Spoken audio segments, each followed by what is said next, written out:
back to the Endzone Report. I am your host, Chris Opitz, here with another exciting episode for you today as we tackle the NFL. With fantasy drafts going on right now in the month of August, I figured why not do a mock draft on the episode today. So I'll be joined with a special guest to help me react and go through that draft. We're going to be doing a 12-team full PPR mock draft through the Sleeper app. If you have not used the Sleeper app, I highly recommend that for your fantasy leagues. It is one of the best, if not the best, in the business for fantasy and all your fantasy needs. Top of the episode, reminder, you can watch the show every week at youtube.com/The Endzone Report. You can also listen to the audio version on Spotify. You can follow the show on social media as well, on Facebook, X, and Instagram. I post all the news, updates, episodes on there as well. Before we head into today's mock draft, let's head over to some news and updates from the NFL.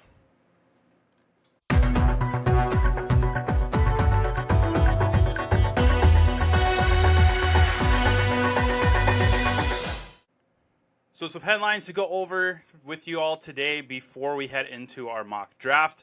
James Cook, running back of the Buffalo Bills, has finally gotten his extension with the team. That was 4 years, $48 million, with $30 million of that being fully guaranteed. So bravo to James Cook for finally getting his extension. He can now return to business with practice, preseason, and all of that. Some Vikings news. We've got Rondale Moore, wide receiver of the Minnesota Vikings, out for the season with a knee injury. Then we have Justin Jefferson, wide receiver as well for the Minnesota Vikings. He will be reassessed next week. He is still dealing with that hamstring, so hopefully he gets back and running. The Minnesota Vikings are kind of hurting at wide receiver right now. Last episode, I talked about the Jordan Addison suspension. He will be missing the first 3 games of the season, so Minnesota has got to figure out their wide receiver core for sure for week 1. Felton, the rookie, is probably going to get some action. I got to imagine Jalen Naylor, who showed some spurts last year, probably be getting some starting roles as well. Maybe they go into the free agency. They still got Amari Cooper out there that they could possibly grab. But yeah, Minnesota's got to figure out what they're going to do at wide receiver. Maybe TJ Hawkinson gets some more action at tight end, or maybe they start working in Jordan Madison, who was a really good pass catcher for the Niners when he was with that team. So TBD on Justin Jefferson. Hopefully he gets well soon because they are going to need him with J.J. McCarthy. Shadur Sanders, quarterback of the Cleveland Browns, has suffered a oblique injury. As well, we have fellow rookie Travis Hunter of the Jacksonville Jaguars. He is dealing with an upper body injury. Hopefully those guys get well soon. That quarterback room in Cleveland's pretty nasty right now. I think they're all pretty much dealing with injuries except for Joe Flacco. Sounds like Joe Flacco's probably going to be the quarterback of week 1. Maybe Dylan Gabriel will take over, or Shadur will take over eventually. Deshaun Watson, I'm very surprised that he's still on that roster, but he is still dealing with that Achilles injury as well. So Cleveland's going to be quite a mess at QB. We're going to find out what they're going to present to us at week 1 for sure. Some legal news. We got Rashee Rice. The hearing date has been set for September 30th, so still TBD on that possible suspension. I think going into fantasy drafts this season, it's going to be interesting to see where Rashee Rice goes. I'm sure we're going to be talking about him during our mock draft. But yeah, this September 30th date might affect his ADP. He'll be still available for those first 3 to 4 weeks. You know, they got Baltimore in there, Philly is in there. I think they play the Giants, so he will be useful for the first couple of weeks, but going into your fantasy drafts, you're going to want to keep in mind that a 6-game to 10-game suspension is possible for him in the middle of the season. So we'll see what happens there. Quinshon Judkins, rookie running back of the Cleveland Browns. The charges have been dropped in that domestic violence case that he was a part of. So he seems to be free to go with practicing and preseason work. So we'll see where his ADP goes as well in the drafts this season with that bit of news. That pretty much sums up everything. I think I did see an Odell Beckham headline roll across. I'm going to double check that for sure. I believe he got signed with Pittsburgh. Let me look it up here. Looks like he was visiting the Steelers facility a couple of days ago.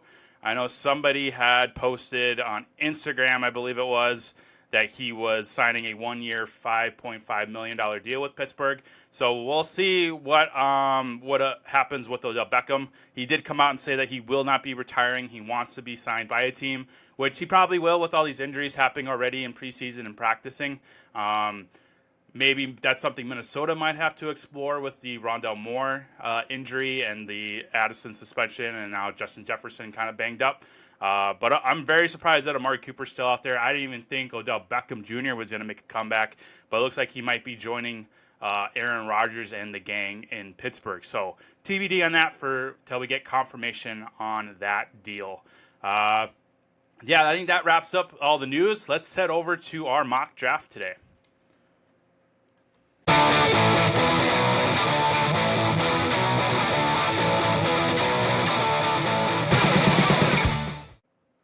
All right, everyone, we've got our mock draft here ready with a special guest. You want to go ahead and introduce yourself? Yeah, so I've known this guy for ever, seems like, for almost 20 years. James Martin's former sports broadcaster for high school sports across Iowa, North Dakota, and Minnesota. So I've seen football at the ground level, and lifelong fan of the Minnesota Vikings and of the NFL. So super excited to be a part of this draft, and we'll get some analytics and get some takes on it for sure. Yeah, it's exciting to have you here, brother. This is something that I don't think we've ever thought we'd be doing, back in school, but here we are talking about football on a podcast. So we were the farthest thing from the football team.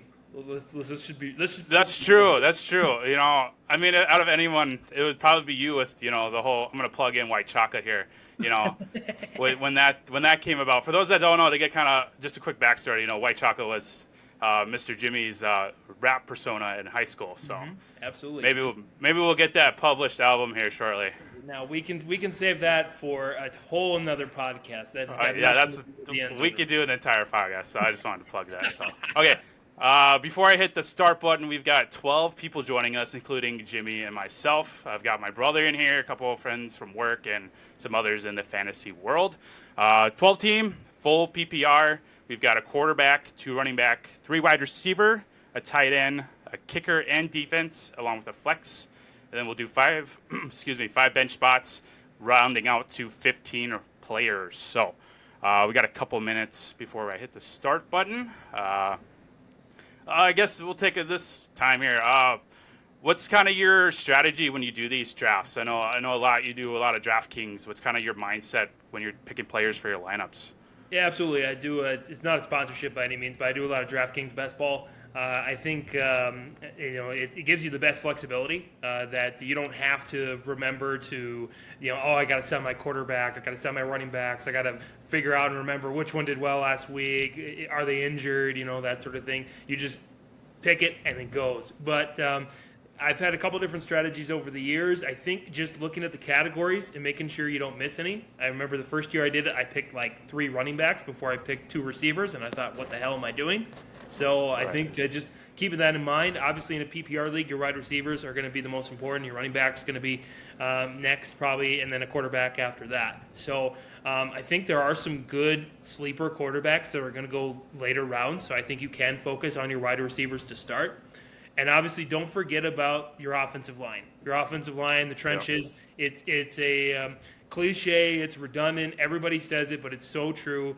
And so this year specifically, I'm going to look at the offensive line, specifically Pro Football Focus, put out a top 32 offensive lines. I'm going to use that heavily, and depending upon where players go, and try to value when I can get sleeper picks and when I have to take the ones that I know I need to take. Yeah, like right before we started recording here, we were talking about that offensive line for the Broncos, looking really, really good for the Bo Nix. As a Vikings fan, is there any worries with that offensive line with McCarthy? Offensive line is always a worry when you're a Minnesota Vikings fan. We've had some good over the last few years. I think Pro Football Focus put them number 7. I think that might be a little high. I think J.J. McCarthy's bigger worry is who is he going to throw the ball to? Just because, Jefferson, we'll talk about him later when he gets drafted, but Jefferson got that nagging hamstring, Addison suspension. Nobody's really stood out in the first 2 preseason games for, an extra guy. So really kind of worried about that. I think as a Minnesota Vikings fan, if you want to pick Minnesota Vikings players, I think your tight ends are going to be better.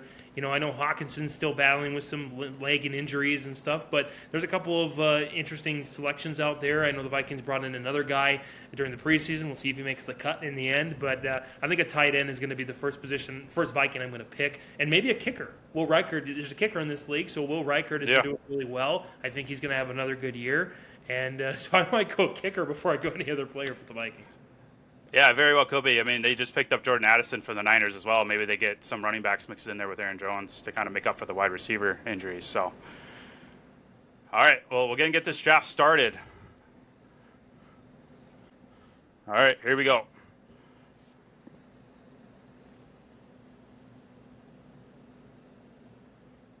Now, with a lot of these drafts, yep, there goes Jamar Chase. That's usually the 101 here. Are you not surprised that maybe he didn't go like Bijan or anything like that? No, I'm not surprised. Pro Football Focus and ESPN both put these 3 guys at the front with Chase and Robinson, and of course Jefferson would be the next logical pick. So I'm not surprised at all that Chase goes first. I think Burrow is going to have another tough offensive line year this year, so the running game is going to be down. I think they're going to be throwing the ball a lot. And he showed last year, Chase, that even though he's the clear number one receiver, that he's still going to get all his targets, he's still going to get touchdowns, he's still going to get receptions, and T. Higgins is back with a 1-2 punch. So I think you're going to see a lot of the same stuff from Chase from last year to this year. Yeah, so then we got Bijan Robinson going second, which I'm very surprised by the person who is in second. She is a giant Justin Jefferson fan, but I wonder if she's just trying to make it interesting. Smart pick. Yeah. So looking at, usually what I do, I'm sitting here at number 3. You're sitting at 11, so you got a little bit of weight here. Yeah. Usually with a 3 wide receiver set, I try to go wide receiver first in these first rounds. I know Saquon had such a huge year last year. Maybe he repeats it again with Philly. But I'm going to stick with my rankings, and I'm going to pull the trigger on Justin Jefferson here. He's my number 2 wide receiver off the board in every draft. I'm not worried about the hamstring personally. I don't know how you feel, but I think he'll bounce back and he'll just be the superstar that he is. One of the other things I always look for when I'm doing my drafts is, and I especially did this last year when I had the chance to go either Josh Allen or Travis Kelce. I remember I told you about that, and I said, hey, which one should I pick? Right. I went with Josh Allen, but I almost didn't because of the fact that he hasn't really had a major injury. And so I look at that and I say, okay, who's due for a major injury that could sideline him for weeks?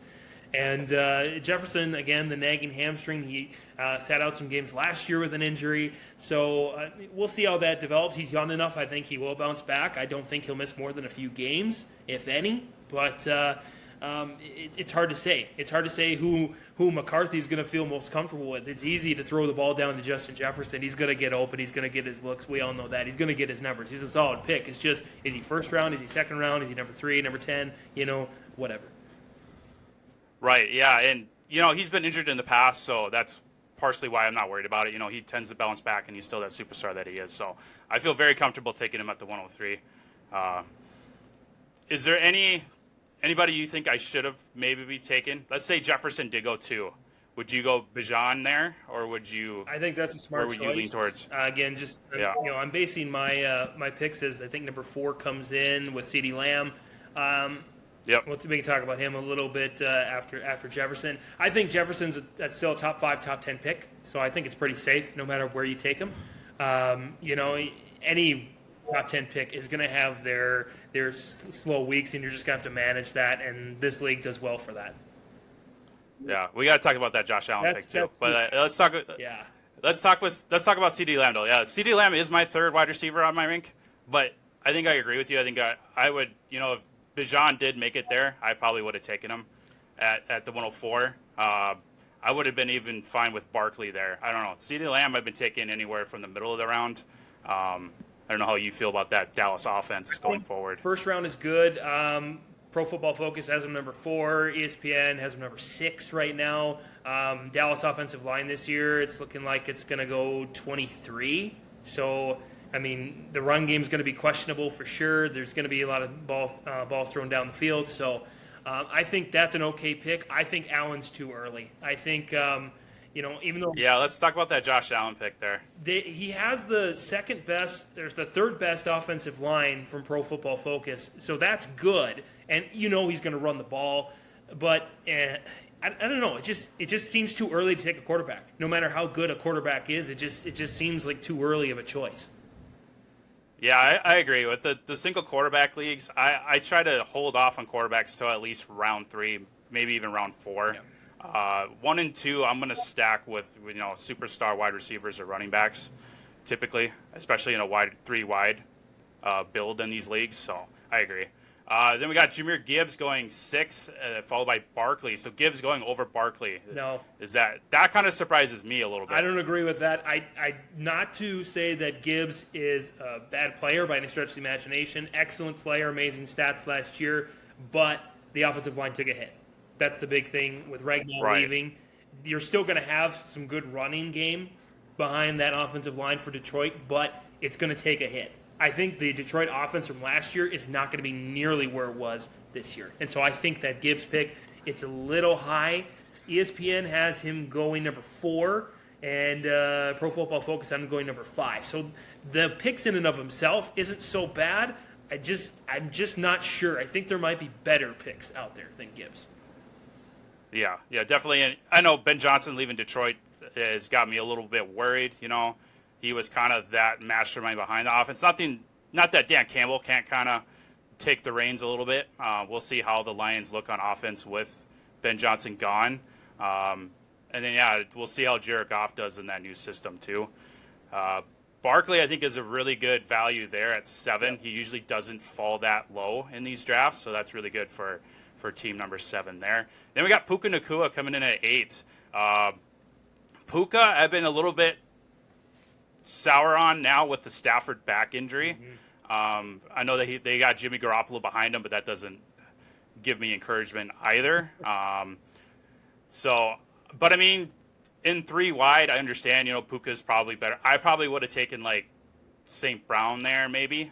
I think above Puka.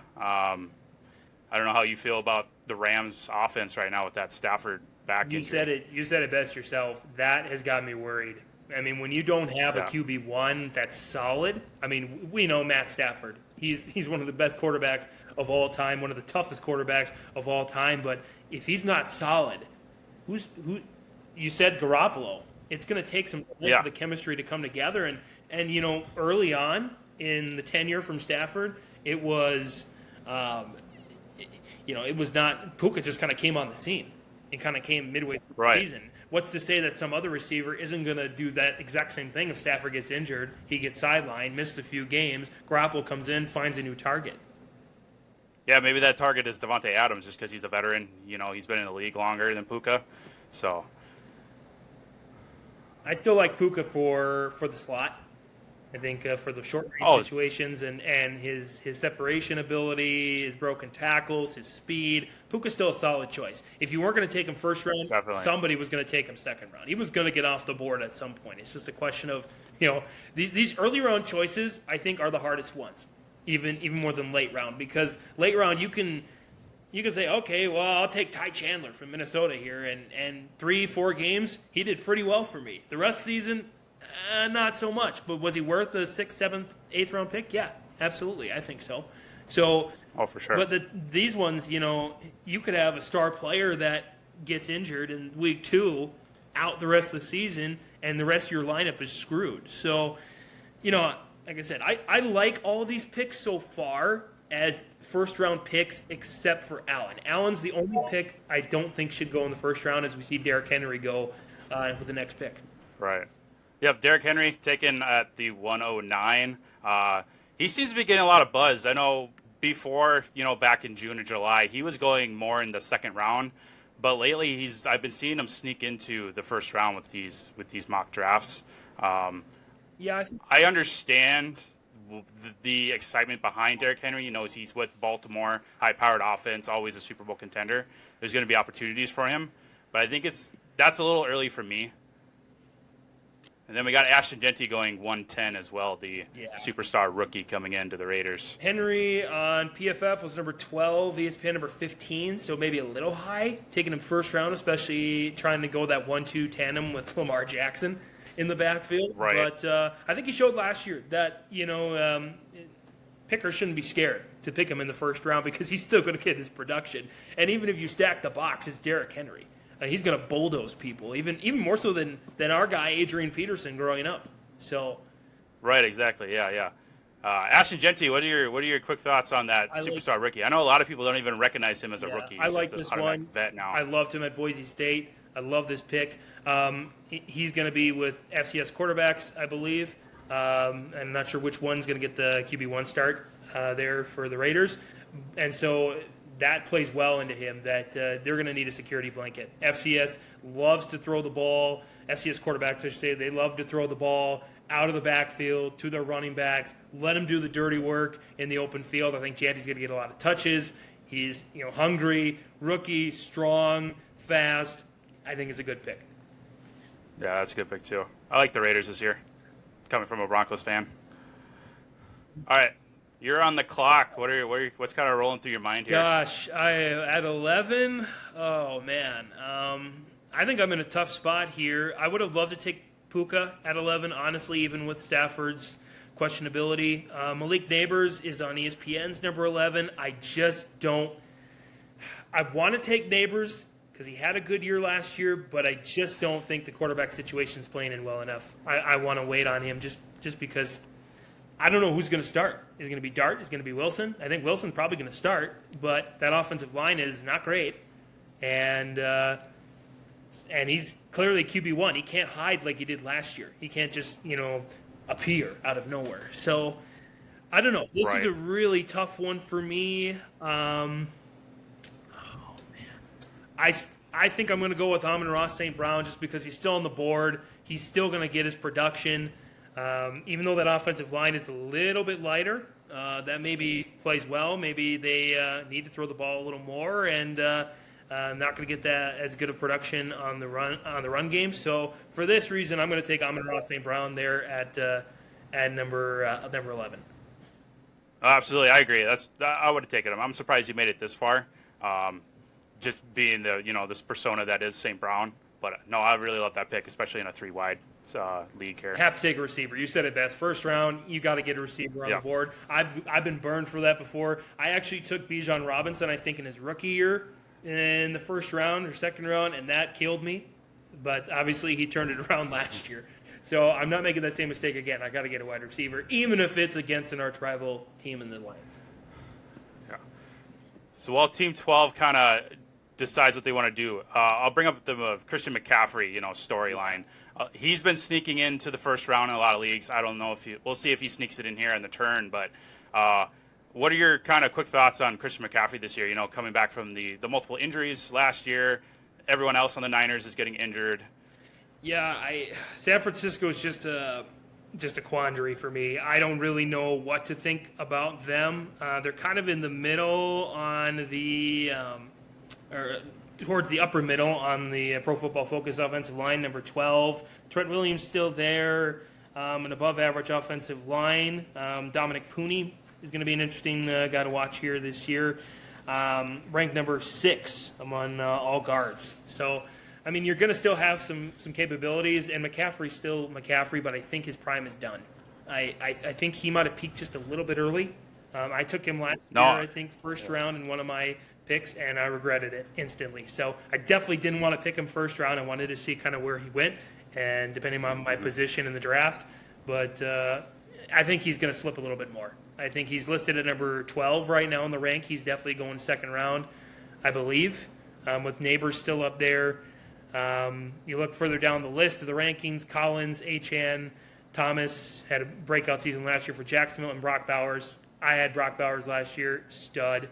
I'd take him again second round if he's still there. No, absolutely. Yeah, I agree. I think Christian McCaffrey's prime is behind him. He's still going to be, the workhorse back in the Niners just because of the injury situations with Isaac Guerrero and all those other running backs getting hurt. But we got to see how those Achilles hold up, and cross your fingers that he doesn't get injured, multiple times this year. So we're going to move this draft along a little bit. So we're going to put you back on the clock there, brother. Yep, absolutely. H-Han goes Neighbors and then H-Han. H-Han, I think, again, maybe a little high for Miami. Their offensive line isn't going to be great this year. So now I'm in a situation where, all right, we got 3 wide receivers, 2 running backs, tight end, flex, kicker, and defense. I know I mentioned that I want Brock Bowers. It might be a little high. I don't know if I'm going to regret taking him this early as opposed to another good wide receiver or a running back. I think there are better running backs further on down the list, so I'm not going to take a running back. You know what? I don't have any money on the line here. I think with FCS quarterbacks, they love their tight ends as well. I'm going Brock Bowers. There you go. Filling my tight end. Pull the trigger. Going to be one of the best tight ends of the year, I hope, I think. So, yeah. No, this is kind of where you're thinking. Do you take the tight end 1 in the second round, because you're not going to get it back, especially in the position that you are in. It's nice having those superstar tight ends because it's kind of just a set it and forget it every week. The only thing you got to worry about is the bye week, of course. No, definitely. We're just mocking here, so definitely just pull the trigger on Brock Bowers and just see where that team kind of goes from there. But no, I like the pick. They treat him like a wide receiver anyways, so pairing him up with St. Brown, I like it so far. So now we got Bucky Irving coming in at the 203. I really like Bucky this year. That might have been a little too high for me in the second round. What are your thoughts on that Buccaneers offense with Baker Mayfield? Well, Baker's solid. I think he's there's no question. Is there another quarterback now in Tampa Bay, especially after the legendary Brady era? So I think he's got command of the offense. 6th best offensive line coming in according to Pro Football Focus. As far as Irving on the list, number 17 in the top 20 for ESPN and their mock draft. So, this one goes, number 15? I think it's a good pick. I think it's a solid choice at your running back. He's going to get production. And especially with the wide receivers like Evans taking some of the traction, I think Irving's going to get his looks, especially out of the backfield as well. No, absolutely. Yeah, Bucky should be solid. That offense should be solid. I really like Baker Mayfield. I know he had that kind of detrimental run with the Cleveland Browns, early on in his career, but he's really turned into something with the Bucs. So really got with the extension as well, so that's really good. We're going to move this on more. So we got Nico Collins going in. I really like the Texans offense. I think Stroud is going to bounce back. He kind of had that sophomore slump last year. But I really like Nico, especially in the second round early on. Just take a piece of that offense. Houston's going to be a high-powered offense. Collins, great wide receiver. Interesting that he slipped to the second round. He's number 9 in the Bleacher Report mock draft and in the ESPN mock draft number 14. So this is leaning closer to the ESPN experts and what they're expecting. There's no question C.J. Stroud, excellent quarterback. Nico Collins, I had him on my team last year, was very satisfied with him. But that offensive line, it's the worst offensive line according to Pro Football Focus. Is Stroud going to have enough time to make things happen? That's going to be the main question. No, yeah, I agree. Stephon Diggs isn't there anymore. I think I just saw a headline that they sent John Mechie out of the door, so that's another wide receiver out of there. They got Christian Kirk from the Jaguars, probably going to take that number 2 wide receiver spot. So, no, I like Collins there. Christian McCaffrey finally goes at the 205, which I think is pretty solid to compare with Puka there. Yep. Josh Jacobs after that. See, I'm really high on Josh Jacobs this year. I really like that Packers offense coming in. I probably would have taken, honestly, Josh Jacobs over Bucky and McCaffrey there. How do you feel about? I know, Minnesota Vikings fan, this is going to hurt your soul a little bit. How do you like those Packers? I had Jacobs last year, and he was one of my best players. Did you? So I think that production continues. He's strong. That's a classically run-heavy team of the Green Bay Packers. Their offensive line is good this year. Number 14 is not great, but it's good enough. And Jacobs 18 on the ESPN mock draft, so I think it's a good pick there. Yeah, I do too. Then we got Brian Thomas, superstar from the Jaguars, going after that, and then Ladd McConkey from the Chargers. I really like Brian Thomas this year.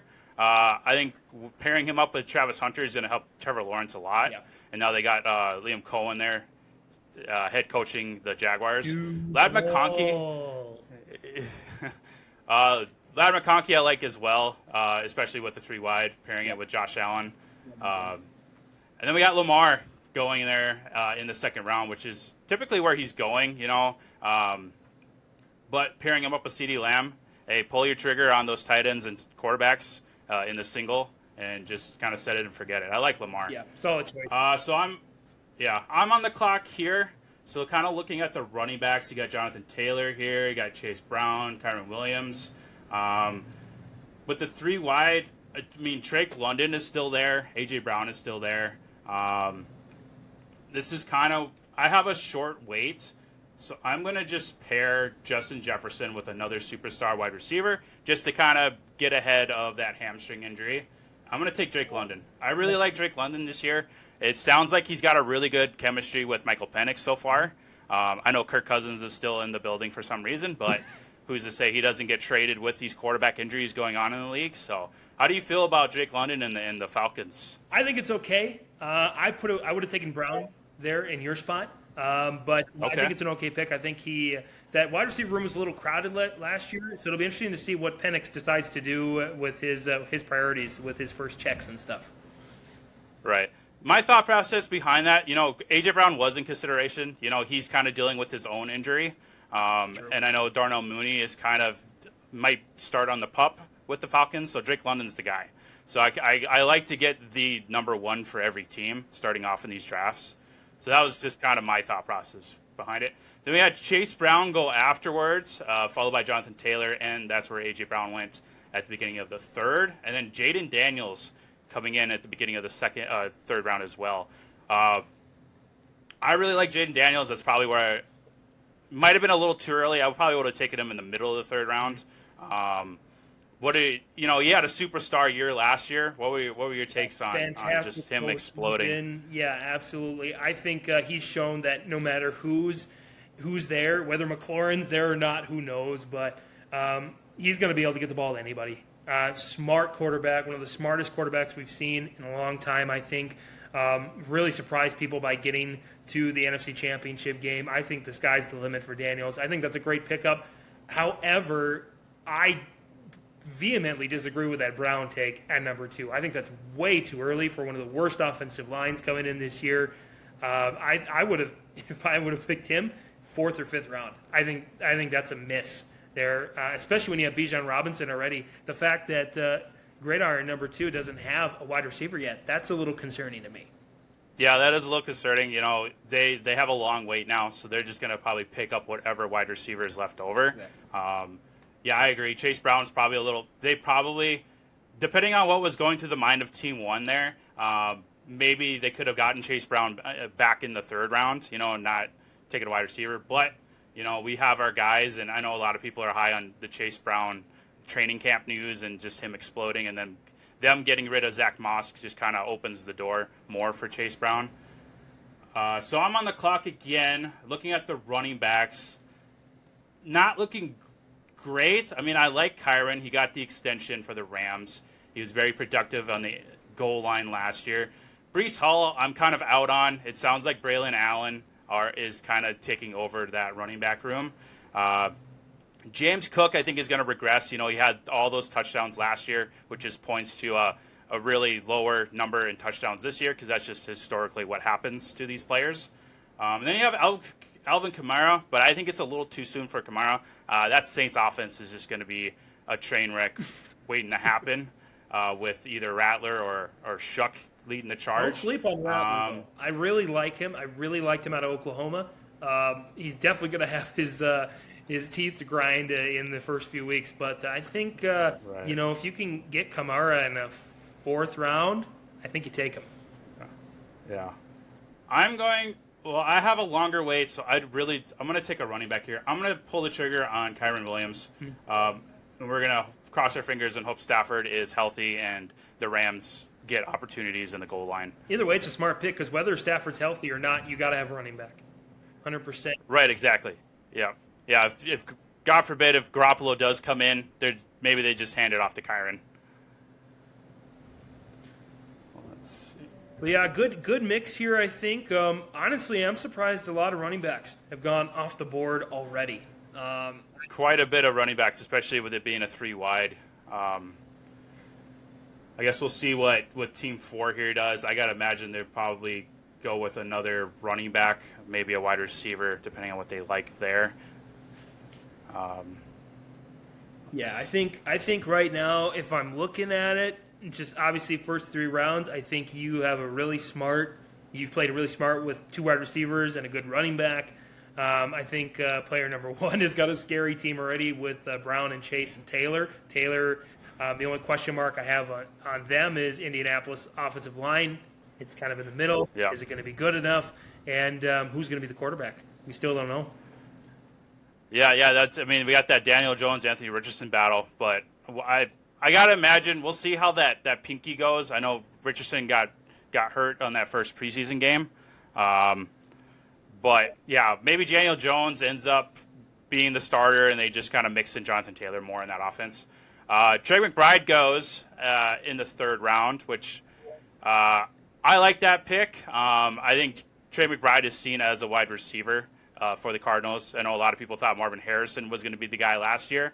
Turns out Trey McBride was. What are your thoughts on the Cardinals this year? Trey McBride is an interesting choice. I've had him on the lineup before. He was okay. That was a couple of years ago. I think last year he's shown some promise. You saw the Arizona Cardinals training camp, so I don't know if you saw him take some reps out there, but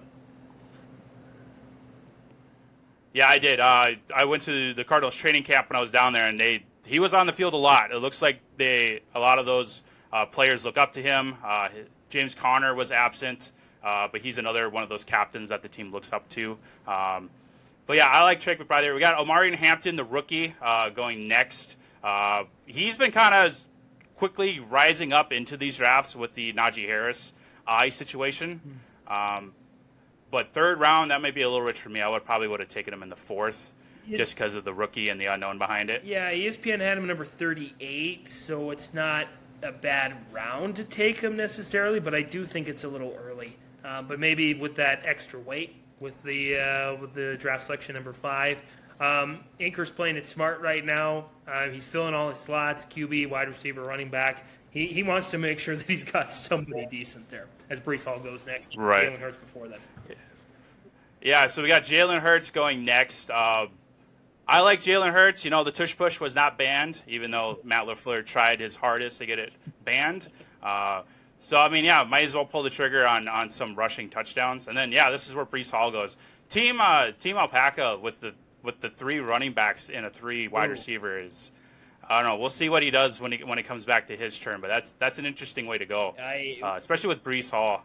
I don't know about that. I thought Gridiron might be taking the most risks, but Alpaca certainly is. I mean, Barkley, yes. Jacobs, okay. You've got Barkley. You got a 1-2 punch. You're done with running backs, right? That's what you think, and then right, yeah, another running back. Okay, all right. I guess maybe they throw Breece Hall in that flex spot. I don't know. Yeah, well, you got to have a flex spot somewhere, but you'd think it would be a wide receiver or a tight end, somebody that could get receptions. That's what you would think, yeah. Breece Hall not really been involved in that passing game a whole lot. But who is Mike Evans? You know, maybe does the streak continue with 1,000 yards every season? We'll find out. They had to work really hard to get him involved last year. He was barely going to miss that 1,000 yards, but they got it to him. But I like the pick there, pairing him with Puka and then Christian McCaffrey. That's a pretty solid team right now. But again, you know Baker's going to throw the ball. That's what we know. 100%.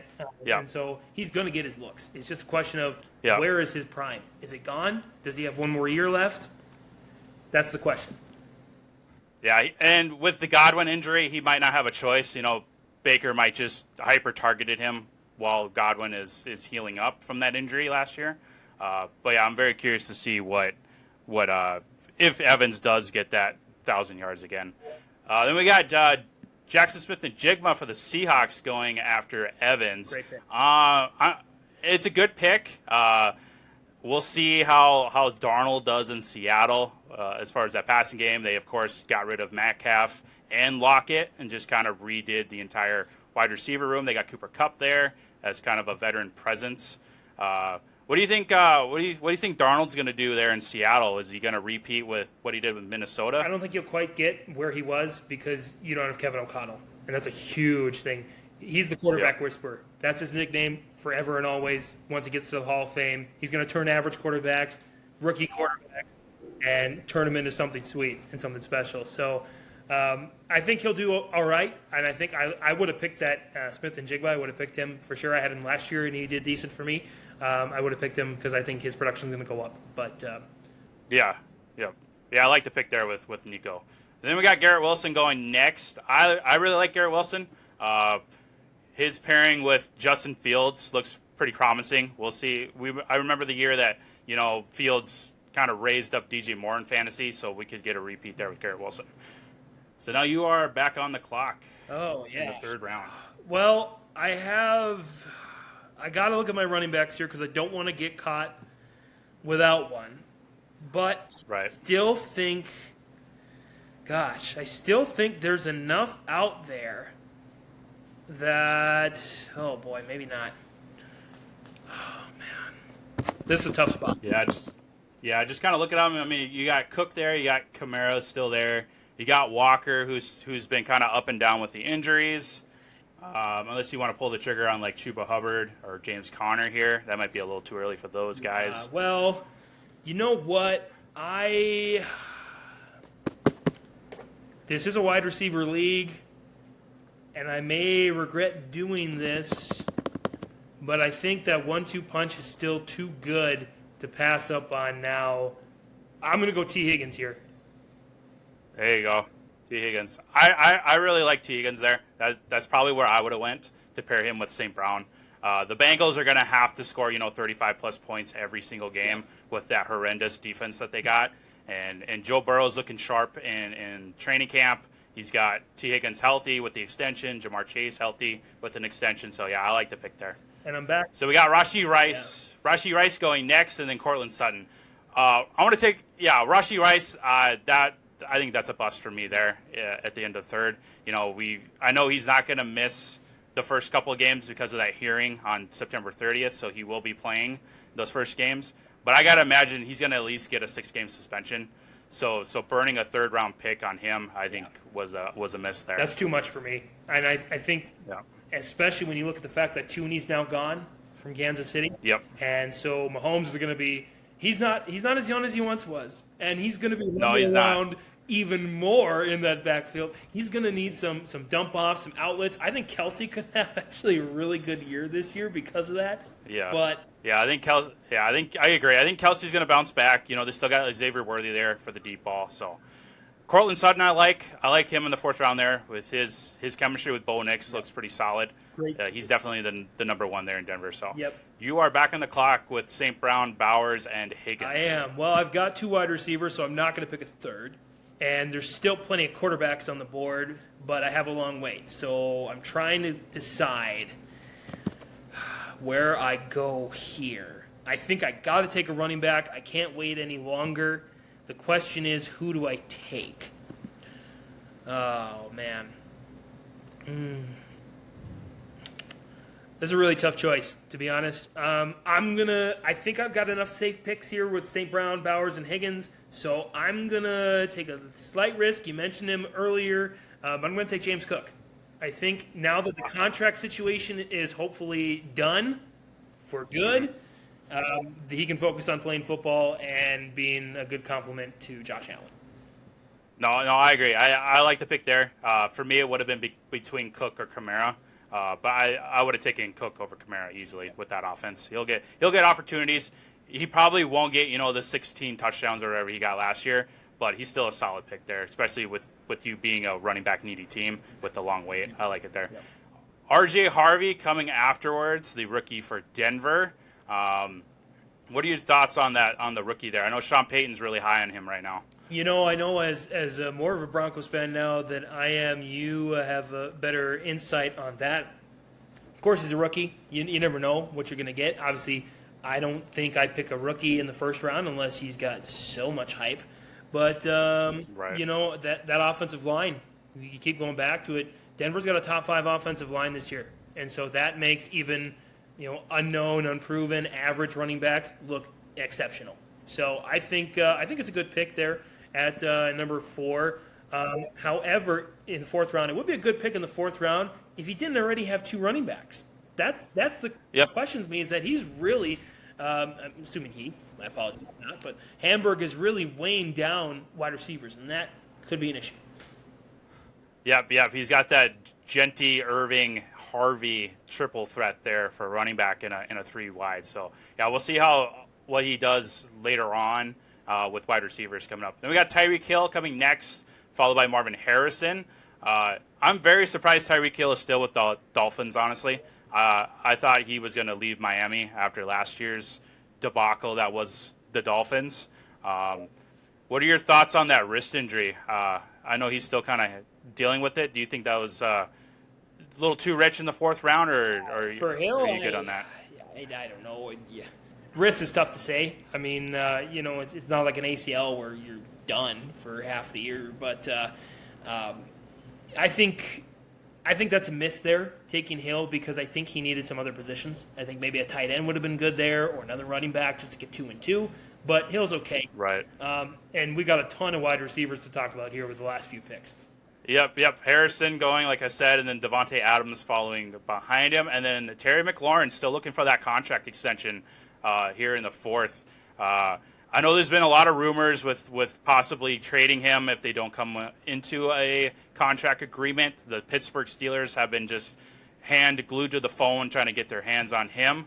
What are your thoughts on Terry McLaurin there in the middle of the 4th? I think it's too much of a risk. I really do. The contract situation's not done. He wants out of Washington despite having a great quarterback in Daniels, and so yep. I don't know. I just don't think it was a good pick. I think I like the balance from MASH 420, but I think it's a little early for McLaurin and Alpaca. Oh boy, you're gonna have a tough year, I think. His wide receiver 1 being Devontae Adams. That's I don't know. I don't like that either. We'll see. We'll see what Devontae Adams' role is. Yeah, maybe we're wrong. Maybe that he becomes a really valuable fantasy asset this year. And then George Kittle followed behind him. Kind of similar topic with McCaffrey. They're like the healthiest 2 on that team. He's going to get peppered with targets from Purdy. I like the pick there. I was actually kind of bummed out because I was hoping he followed me here because I would have taken him in my spot right now. Honestly, I think it's a little high. I think number 3 tight end. I think his production fell down last year. I was really disappointed with him. I don't know. I think there are better tight ends out there. I'm still surprised.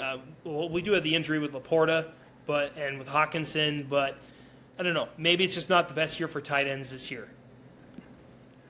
Maybe not. There's a couple of rookies that I really like. I like Tyler Warren. I like Colston Loveland, who you can get later on in the draft. Mm-hmm. So if you don't pull the trigger on these first 4, there's still really good options later on with those rookies.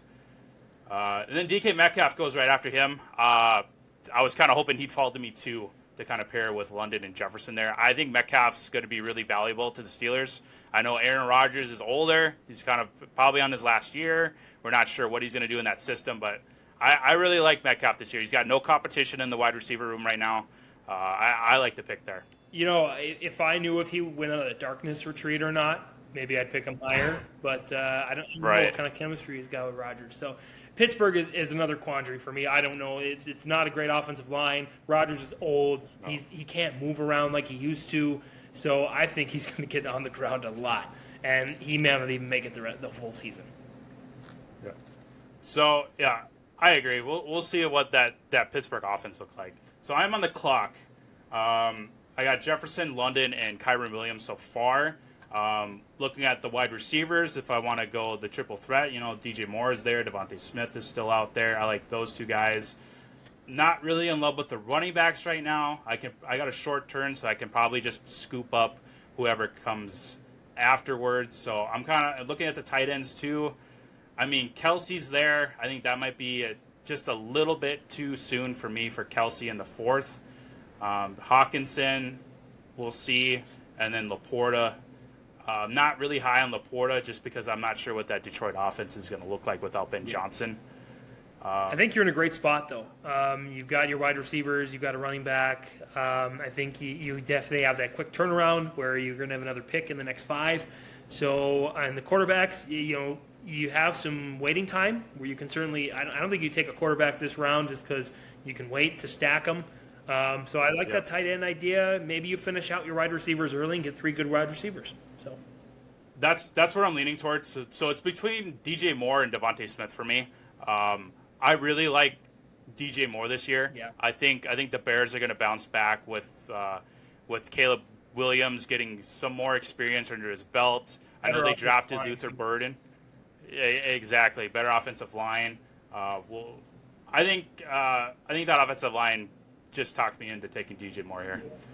I'm going to pair him with London and Jefferson. Either one would have been a solid choice. But since Jalen Hurts is off the board and you still got Williams that you can stack him with if you want to do that, I think great choice. Yep. And that's a thing that I don't really go into the draft doing on purpose was the stacking. It's just kind of when the opportunity presents itself. Exactly. So I mean, I got plenty of opportunities to stack. I could get McCarthy later on. I could, like you said, Caleb Williams can get later on. I don't need to burn a 4th or 5th pick on a quarterback right now. So we got Zay Flowers going afterwards, followed by Alvin Kamara, and then Joe Burrow. No surprise there, considering they're the team with Jamar Chase. That's a super powered stack right there with Chase and Burrow. Shinjuku Mori, I got to give you a ton of credit. Your team looks outstanding right now. Yeah, they got a really good team these first 5 rounds. That's a solid team to go with. Zay Flowers, I'm kind of getting a little more confidence in him. I was not a big fan of his last year just because I don't think he was used as much as he probably should have been. What are your thoughts on that Baltimore offense? Well, I don't know. The one timeline I haven't honestly researched as much. Likely, I think there was an injury with him. What do we know his timeline? Is it short? Is it? It sounds like it might be a little bit longer than they were hoping for because likely it was a tight end that I really loved going into this year. I thought he was going to overtake Andrews, honestly. But with that foot injury, it sounds like it's a lot worse than what they originally thought. With Andrews kind of going out of his prime, maybe that's where they start hyper-targeting Zay Flowers. Yep.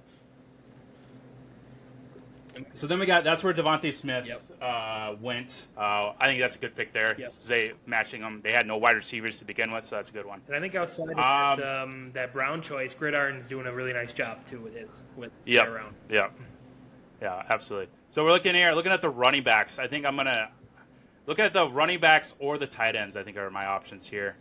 We've got Kenneth Walker, who's very injury prone. Chuba Hubbard, which was really productive last year with the Panthers. James Conner was really productive too when he was healthy. He's very injury prone, similar to Walker. Maybe you ride the David Montgomery train with the new offense. Maybe he gets to his goal line. Hubbard's not. Then looking at tight ends. Yeah, I was just going to say Hubbard's not a bad choice here. Number 11 on the offensive line for Carolina, ahead of even the 49ers and the Lions. So they might be doing some good things this year. It's questionable with Robert Hunt and Damian Lewis, how they're going to pair together. But it's a little bit more optimistic, I think, for Panthers fans this year. Yeah. That's where I'm leaning towards is Hubbard if I'm going to take a running back here. Look at the tight ends. I could probably wait one more round on tight ends. There's some other ones coming up that I really like. So I'm going to pull the trigger, and I'm going to get my second running back off the board here with Chuba Hubbard for the Panthers. So smart choice. You've got your running backs, you got your wide receivers all checked off. Now you can make a few more risks here. Now I can focus on those onesies.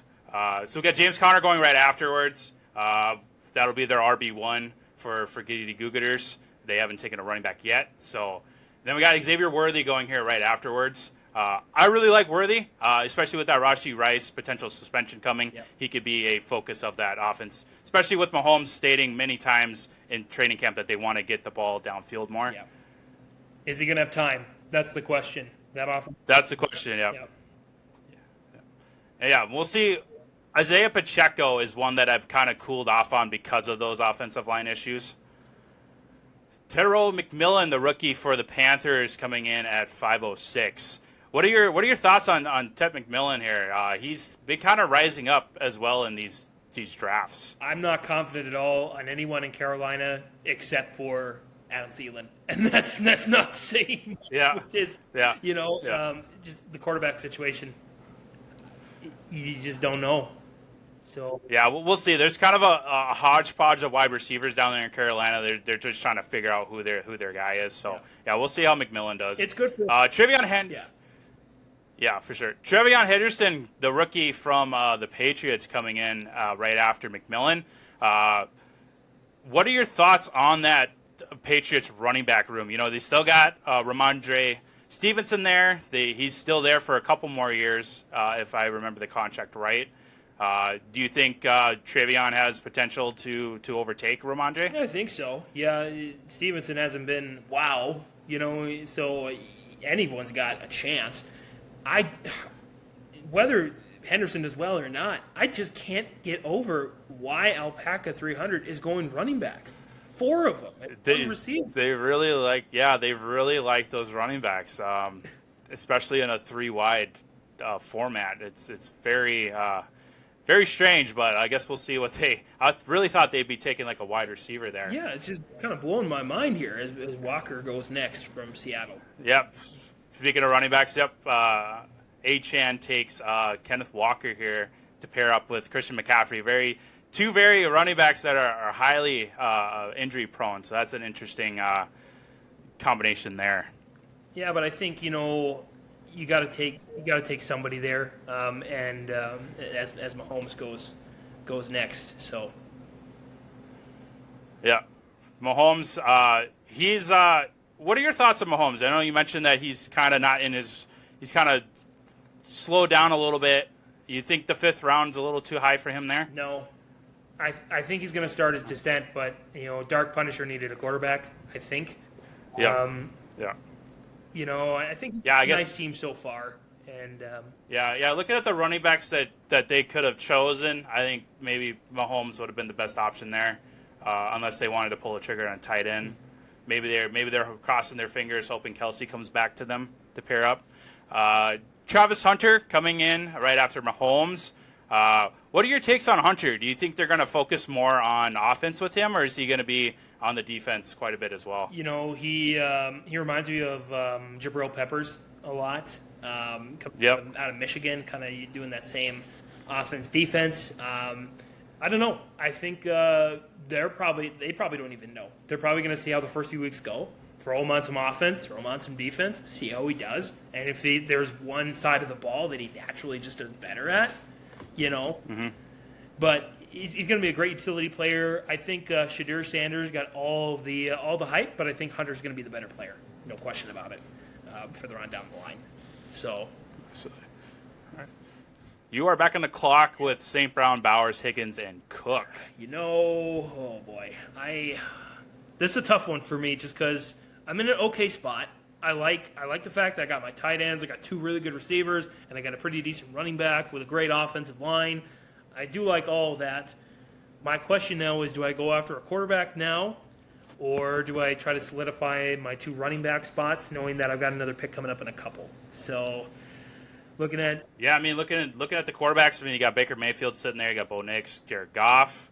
Unless if you want to pull the trigger on one of them. Running backs. You got David Montgomery sitting there. Maybe you want to take the risk on Pacheco or Aaron Jones. What do you? I'll ask you this: what do you think about Pickens? I really like Pickens. Honestly, that's the pick. If I was in your position, I'd be taking Pickens right now. The pair with St. Brown and Higgins. Get your 3 wide, just set and forget it. I think he's going to be really good with that Dallas offense with Dak. It'll open up the field, with the double teaming, triple teaming that'll probably happen with CeeDee Lamb. That opens up the window for Pickens. I really like Pickens this year. My question, though, is obviously Micah Parsons. He wants out. That's a critical part of that Dallas defense. So I do think it plays well. I think the Dallas running game is in trouble. I really do, with the 23rd offensive line. So I do agree with you. I think there's going to be a lot of Dak's going to have to throw the ball a lot, and I think Pickens is part of that. And so I think that's just too good of a choice to let him pass. So I'm going to take Pickens off the board here. Yeah, I've pretty much eliminated the running back room in Dallas. I'm anticipating that they're just going to throw the ball, just like Cincinnati's going to have to with that defense. Especially if Mika Parkins does leave Dallas, that defense is toast. So I like to pick there. Then we got Isaiah Pacheco going off the board at the turn, followed by Jalen Waddle right after. Let me see. Where am I? Where are we at here? We've gone through, we got 12-team draft, 4 rounds completed. We've gone through 49. This is pick number 50, I think. So, or no, sorry, we've gone through 5 rounds, round number 6. So we've gone through 61. This is pick number 62. So 62, yep. I think I am in a good spot to fill out my running backs. I think, and I said the first Vikings player I was going to take off the board was going to be a tight end. I'm going to retrace my steps here, retract my statement. J.J. McCarthy, I think he's going to be – I'm not sure. I'm really not sure about McCarthy because of his size. I know he can throw the ball down the field. I know he's smart. He was in a great system under Jim Harbaugh when he was at Michigan. But that wide receiver room is so crazy, and the Minnesota offensive line is still a top 10 offensive line. I think there's going to be plenty of holes open for my good friend Aaron Jones. Aaron Jones, come to DJ RMWC and be our secondary running back. I really like my lineup here right now with these 3 receivers, tight end, and running backs. I'm all set, and I think I can wait a little longer on the quarterbacks. I like to pick there. I am not worried about them signing Jordan Mason. I think Aaron Jones is still going to be highly involved, especially with that offensive line being one of the best in the league. I like to pick there to pair with James Cook. We'll see who goes next. Calvin Ridley. Okay. Okay. Decent. I like the pick there. We'll see what Cam Ward does in Tennessee. Yeah. I'm kind of bullish on Cam Ward. I haven't taken him a whole lot in drafts, but I think he's going to be pretty solid this year. Yep. I like him too. So we got Sam Laporta off the board. So it looks like they've got their tight end of choice. Mm-hmm. I like him in the 6th round there. We'll see what Detroit looks like without Ben Johnson. Yeah, I think Achane, he has wide receivers. Yep, tight end Hawkinson. Good pick. The only question about him, he's injury prone. I think he might be past his prime. Maybe Detroit did win the trade after all with Hawkinson. He had a great year in Minnesota when we made that deep run in the playoffs, but we'll see what he does this year. Yeah, we'll see. I think he's going to have a big role with the wide receiver issues, so I like to pick there. Jamison Williams going in afterwards. I like to pick there. That team really needed wide receivers. Yeah. I'm really high on Jamison Williams, so I think that was a smart choice to take there to pair with Devontae Adams. That might save Alpaca right there. Yep, I agree. I think that's their really good pick of the draft so far, I think. Then we got Tony Pollard going afterwards, followed by Roma Dunze. What are your thoughts on Pollard? I know Tyjae Spears is kind of banged up. Yeah. Coming from Dallas. It's another offensive line that's not great in Tennessee. Yeah. They've got a lot of problems to fix. They're not going to fix them this year. I think if they get Cam Ward, enough weapons, and he shows that he could be the quarterback of the future, that's going to be a win for Tennessee, even if they don't remotely get into the playoffs. I'm not sure Pollard is the best pick here, but he's definitely talented. Still got some juice left to take.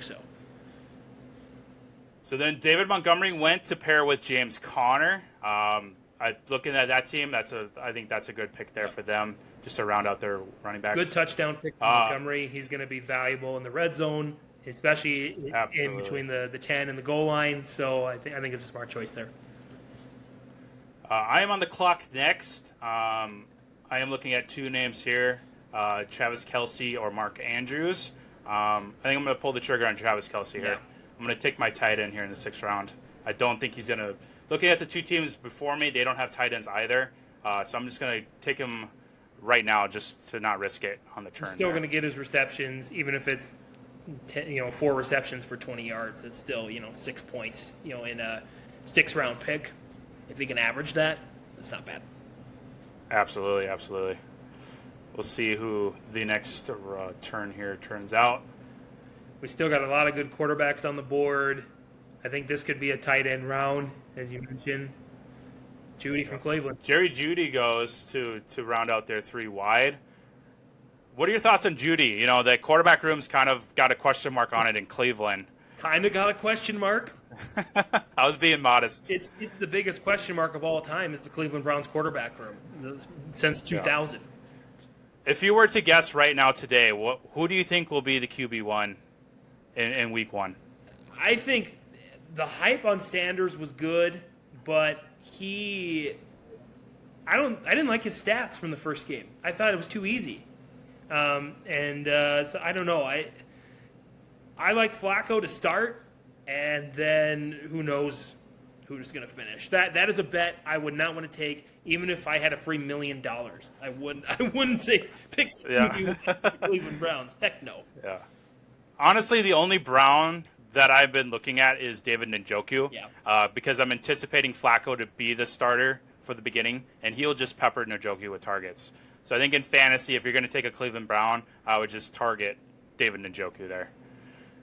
Then we had DeAndre Swift, followed by Jacoby Myers. What do you think? I know you taking Brock Bowers. Do you think he'll be the number 1 target for Geno, or do you think Jacoby will kind of be mixed in there more? I think it'll be a good mix. Gotta remember Geno in Seattle and what he did with his wide receivers. So I still think Bowers is too big of a target to not pass up, but I think Myers is a good choice there, especially going 7th round. That's a solid choice.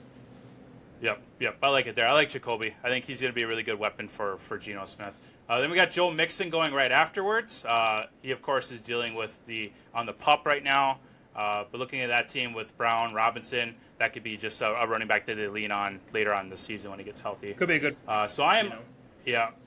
Oh, absolutely. So I am up looking at the wide receivers, not really in love with them right now. I mean, you got Deebo Samuel there. You got Cooper Kupp. Jordan Addison's dealing with the suspension, so I think it's a little early for me. Chris Olave with that offense. I don't think I want to pull the trigger on Olave here. Looking at the running backs, I really like Caleb Johnson for Pittsburgh. I think he'll end up being the running back 1 at the end of this year. I'm kind of considering just getting my quarterback here. Yeah. You got Baker Mayfield, Bo Nix still there. I think I'm going to just be a homer and I'm going to pull the trigger on Bo Nix. Yeah. I like that offensive line. I like his chemistry with Cortland Sutton. I think that offense is going to be really good this year. We got Cooper Kupp going, so that team has Lamb, Metcalf, and Kupp for their 3 wide, followed by Jordan Mason as their running back 2 to pair with Amari and Hampton. I think Inker's in trouble with his running backs. I mean, Mason's solid, but yeah. I'm going to put Inker on the spot. I know who that is. They are a giant Vikings fan, so I'm not surprised that Jordan Mason went to that team. But no, I agree. I probably would have taken Caleb Johnson or somebody else there. We got Mark Andrews going next as their tight end there. I like the pick there in the 7th round.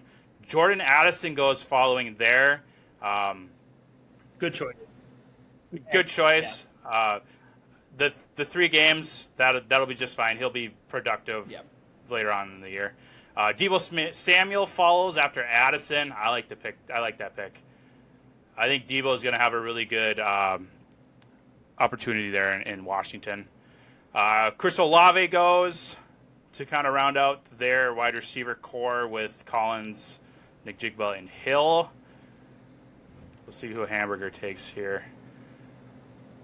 So they've got 3 running backs, 3 wide receivers. Oh, they went another running back. I like that pick there, Caleb Johnson. Do you think Caleb Johnson will be the RB1 for Pittsburgh, or do you think they're going to lean on Jaylen Warren since he's been in the building longer? I think it's an open competition. I think there's still, I don't know how much Johnson's been competing in preseason. I haven't been following Pittsburgh preseason that much, but I think he's definitely got a shot for sure. All right, you are on the clock. Your previous pick was Aaron Jones. Yeah. I got another really quick turn here, so I'm in a good spot, I think. Some of the guys I wanted are still there. I've got my running backs, wide receivers, tight end. It's all covered. Let's see. Obviously, Baker Mayfield looks to be the best on the board. I don't know that that's the smartest strategy-wise. Looking at the QBs right now, Goff would be the next choice, but I think I can take a risk here on my quarterbacks and maybe just go best available player. I got 3 wides, 2 running backs, maybe a third running back here. Judkins from Cleveland, Robinson from Washington, Tracer from the Giants. Yeah. There's just a lot of questions. A lot of questions on the running back. So I think I'm going to go back to my wide receivers. A lot of injuries here. If you were me, who would you go here? Wide receiver wise, or just overall, what player would I take? If I were in your position, looking at how your team is built right now, not knowing since the team next to you doesn't have a QB yet, I would be taking either Baker Mayfield or Jared Goff here. Okay. You do have St. Brown, so you could get that Goff stack. But for me, Baker Mayfield is higher in my rankings above Goff. So that's where I'd be taking a quarterback here, just because you don't know what that team after you is going to do, since they don't have a quarterback either. Well, I don't know that there's going to be 2 quarterbacks taken in a row. That's true. That's my. I think I want to take the risk here and save my quarterback for round 8. And so, okay. I think what I'm probably going to do here is I think I'm going to take Evan Ingram off the board as a secondary tight end. There you go. I like Evan Ingram this year. He's probably going to be that joker card that Sean Payton likes to use down in Denver with Bo Nix. We got Khalil Shakir, followed by Stephon Diggs. They're going heavy on wide receivers here on that team. You were back on the clock. Yep. And now this one's easy for me. I'm taking Jared Goff. There you go. Get that St. Brown stack. Yep, I like exactly. I think I wanted to take the risk here that he might still be available. I think late in the draft is good. I think even with that questionable offensive line, it'll still be good enough to give him some opportunity, throw the ball down the field, and he can still run the ball once in a while. So I like him as my. Yep. Yeah, he's not a complete, statue out there. He does rush every now and then. Ibuka goes next. There's been a lot of praise, even by Baker Mayfield with Ibuka in camp. Looking at this team's build, I like it. It could be somebody that gets highly targeted with that Godwin injury. Yeah. I'm liking it more as each pick comes in. That's for sure. So this is where Quinshon Judkins comes in. We got the headline that the charges were dropped in that domestic violence case for him. So we'll see if he finally gets that rookie contract signed and where he slots in at the roster in Cleveland. Well, I think taking a look at the board, Baker Mayfield's going to go soon.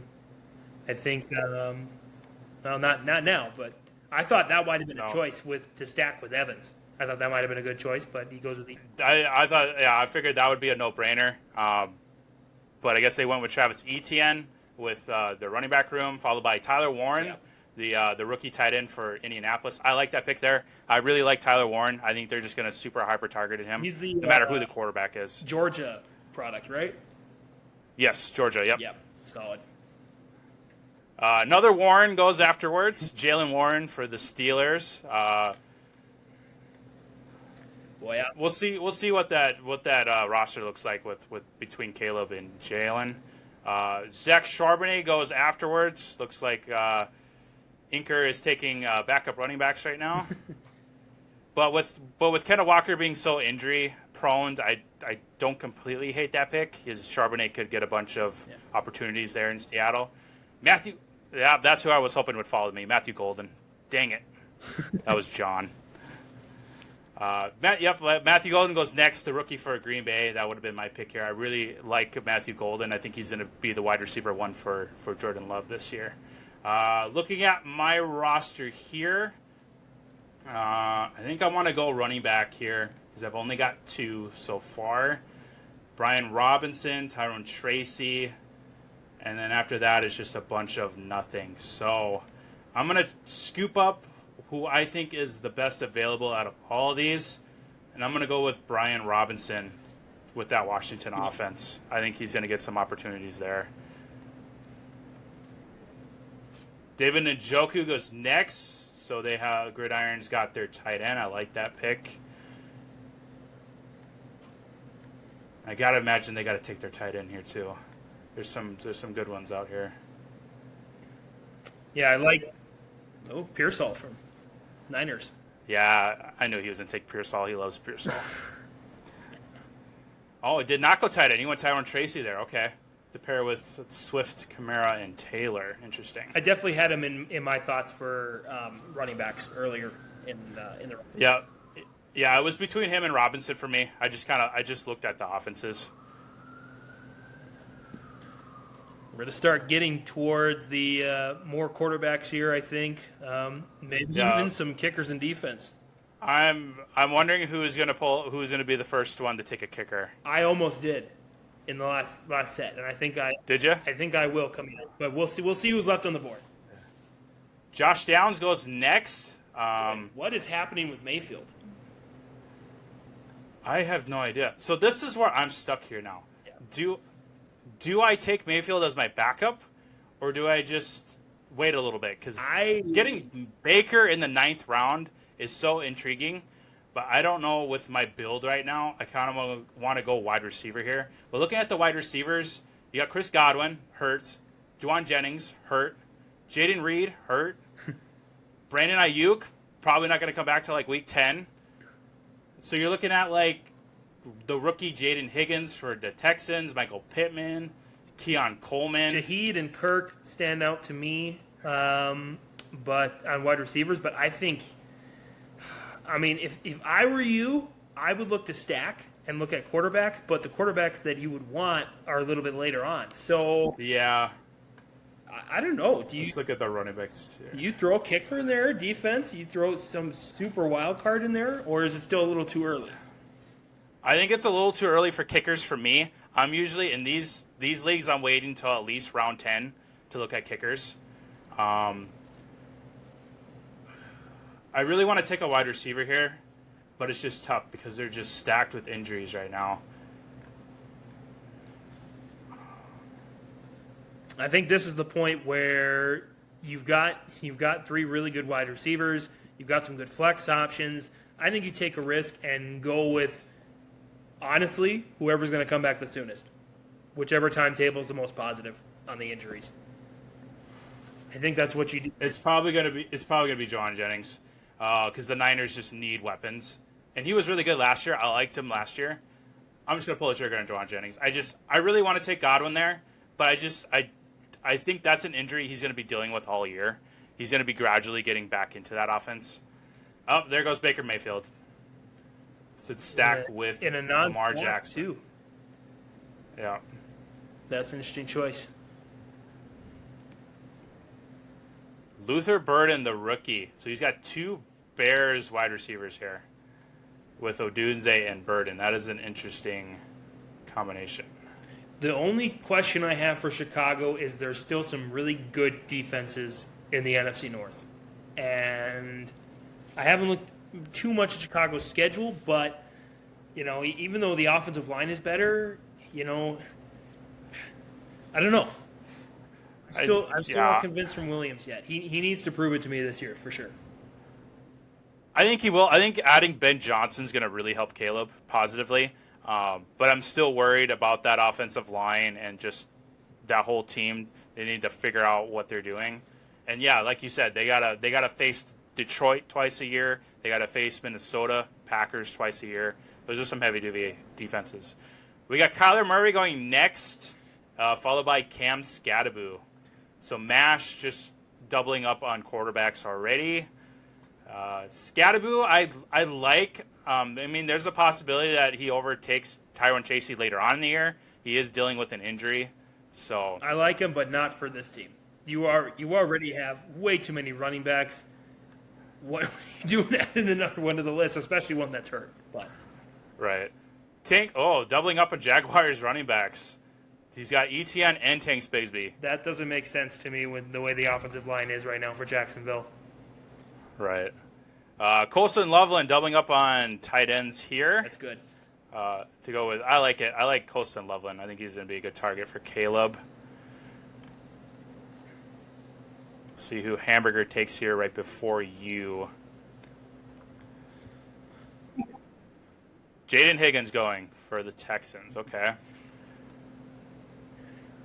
Oh boy, this is where it gets really interesting for me. So is this where you just take your kicker, just like you thought about I don't last know round? that I do that quite yet because I still only have 2 running backs.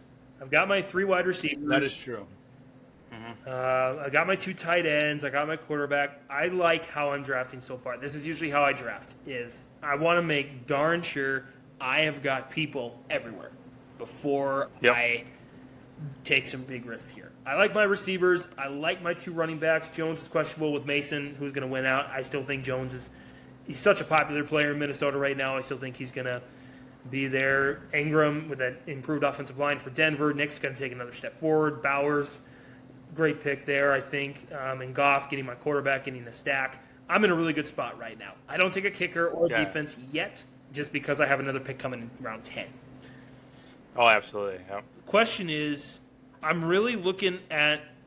I want to look at Jonnu Smith right now, but the injury is questionable to me. But I know how much Rodgers loves tight ends. That's true. He does love tight ends.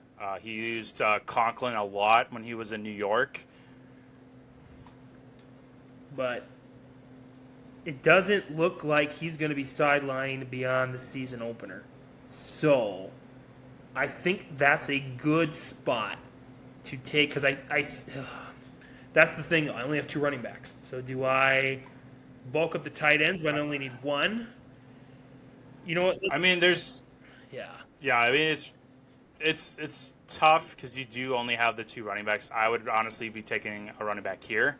I know they're not great choices, but you at least have some kind of depth to your roster. Exactly. You know what? Let's do. I can afford to take a risk here now. I'm just kind of reviewing here.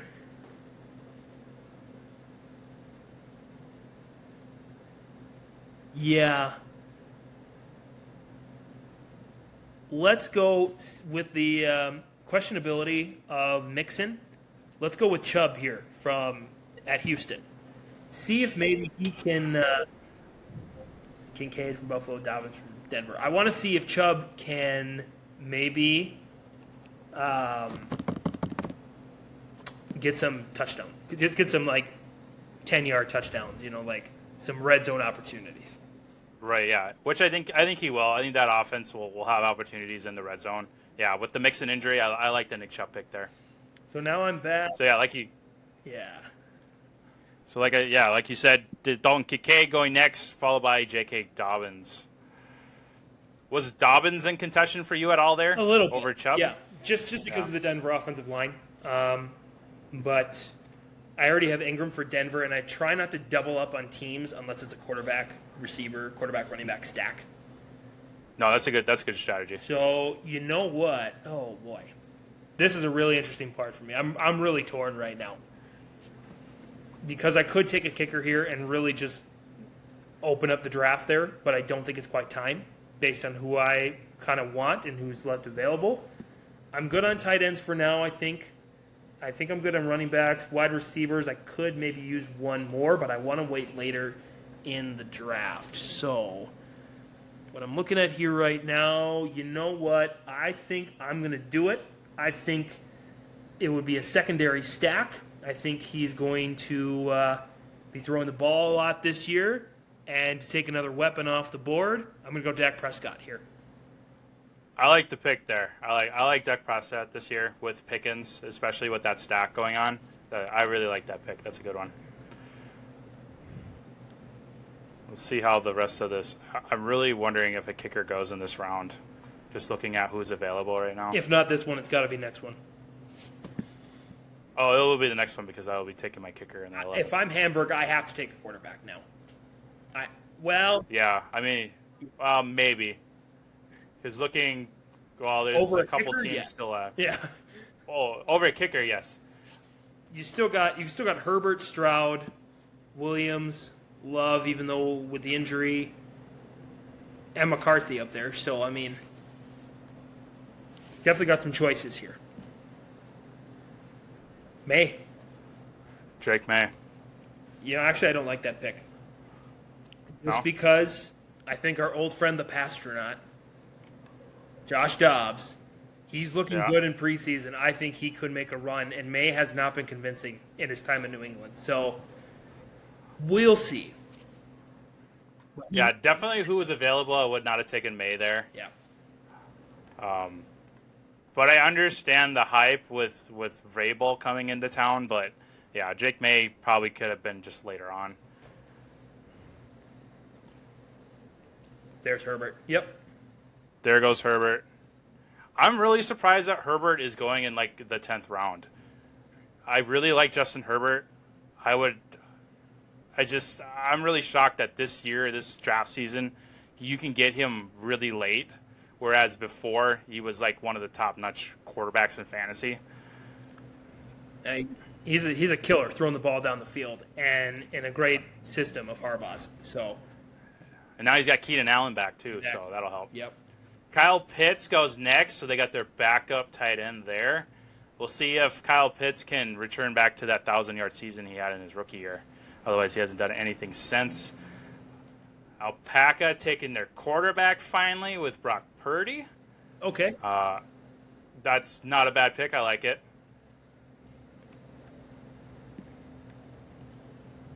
Let's see if Mash is going to pull the trigger on a kicker here.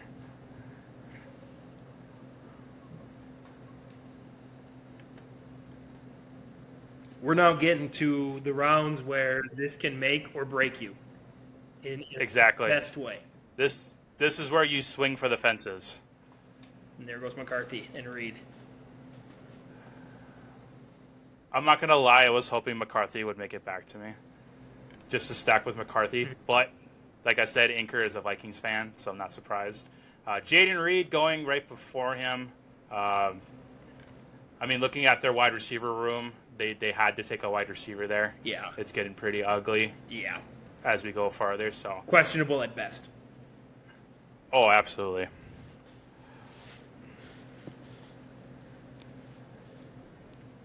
There's go. Jonnu Smith goes off the board there. And then now I am on the clock. I think that's a solid choice. So looking at wide receivers, still got Godwin there. I could stash him on my IR if I really wanted to. Running backs, not liking it. You got Javonte Williams. Ramondre is still there. Not loving those either. Tight ends, maybe Tucker Kraft. I know Jordan Love targets him a lot.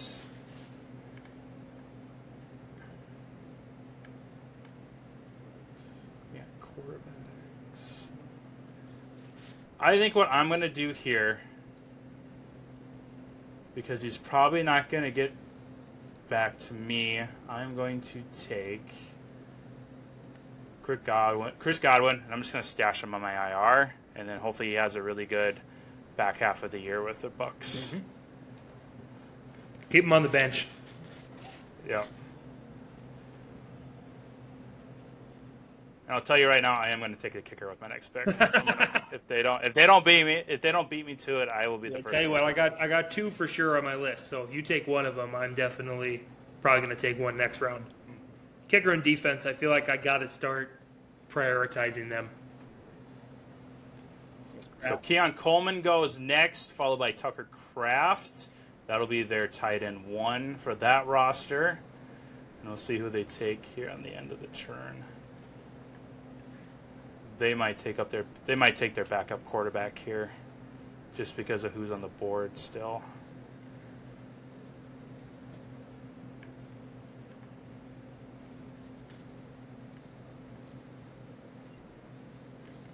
Darnell Mooney, okay. Interesting choice there. Maybe he'll. You have more insight, I'm sure, than I do. That seems a little late to pick Mooney in So that. so it would be if this was like a couple weeks ago. It sounds like Darnell Mooney's going to be missing an extensive period of time. Mm. So this is going to be more of a pick that you're going to stash on your bench or IR, Yep. and hopefully he swings for the fences like he did last year. Javonte Williams then goes next, potentially the RB1 for Dallas. We'll see how that disaster of a running back room goes. So like I said, I am going to take my kicker here, and my number one kicker for this year is Cameron Dickey. Kicker the He is my kicker. number one. He is my number one. I think he's going to get so many opportunities with that offense, and I just really like his talent. That's true. So Yep. he's my kicker one this year. Now we'll see if the floodgate of kickers opens up here. Pittman. That might be. That's usually what happens. Michael Pittman goes next. We'll see what happens with Pittman and Downs with that Anthony Richardson Jones QB battle. Jake Ferguson goes off the board next with their backup tight end to pair with George Kittle. And there goes my Denver defense there. I know you wanted it. Okay. I was going to hopefully they waited on defenses and I take them, but they're the number one defense for me this year. It's Denver and then Minnesota. Oh, that's too high. Those When you came out and said you thought Minnesota was gonna get second in the North or win the North, I thought, oh no. Oh, you don't think that? I think they will. Oh, I think it's gonna be a tough year. I do. I hope I'm wrong. Do you? I hope they prove me wrong, but We'll see. Yeah, I'm very bullish on McCarthy. I'm not scared of the Addison suspension or the Jefferson injury. So I have it's more faith in O'Connell than it is McCarthy, but I do really like McCarthy's talent. Shaheed goes next, followed by Keenan Allen, who has been recently rejoined with Herbert and the Chargers. And we got the Buffalo Bills. So it's opening up the gate for the defenses, apparently, in this round, with the Buffalo going next. time to grab them. And then C.J. Stroud goes to pair with Jake May for the combination of quarterbacks. You're back on the board. This is definitely where I have an interesting choice here.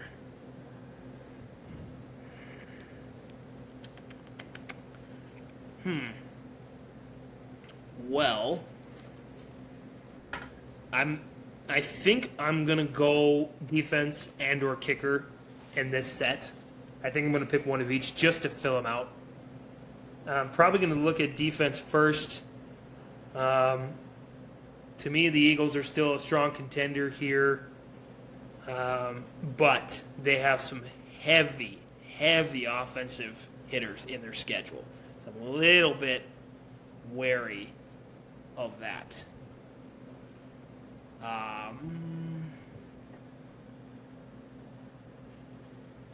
Yeah. I think I'm going to wait on defense. I want to see who's left. I think I'm going to go... Oh, boy. This is truly where I don't know. I really don't know where to go here. I think I'm good on tight ends, although Goddard is interesting for me. Yeah, I think you're good on tight ends with Ingram and Bowers. Bowers, you're going to start every week. You haven't taken a wide receiver since round 5. That's true. Which I think this is where you're gonna need to grab a wide receiver, whether it's this pick or your next pick coming up here shortly. Looking at who's available, I mean, Trey Harris, the rookie for the Chargers, has been making a little bit of a splash, but we'll see what happens with Keenan Allen coming back. Yeah, Marvin Mims has been a really good preseason hype, but you already got Ingram on your roster. Yep. Christian Kirk has pretty much solidified himself as the number 2 wide receiver for Stroud. Yeah, and I think you just swayed me on Kirk. I think I'm going to go with Kirk now. There you go. So then Ayuk goes. That team will be just stashing them on the IR, and then followed by Blue, the rookie running back for the Dallas Cowboys. So now I got 4 wideouts, 2 tight ends, 2 quarterbacks, and 3 running backs. So I at least have a good backup now. I feel good about where I'm at. The question is, do I want to wait a little bit more? I would, man.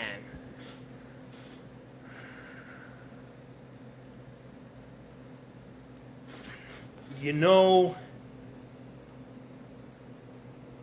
here, ooh. I don't know. This is a tough one. Again, another tough one for me. I think I have to go with defense, though. I don't think I can wait much longer. No, I think with Denver and Buffalo going this past round, I think it's going to open the floodgates for kickers and defenses here. So you might as well scoop up one of the top defenses while you can, and then just later on in the last couple rounds, just kind of scoop up upside on the rest of your team.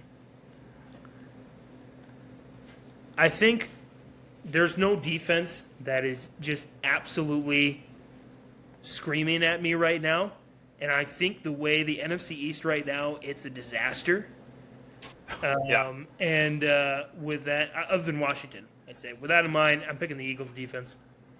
Safe There you go. here. I think with a lot of people, that's still the consensus number one defense coming off that Super Bowl win.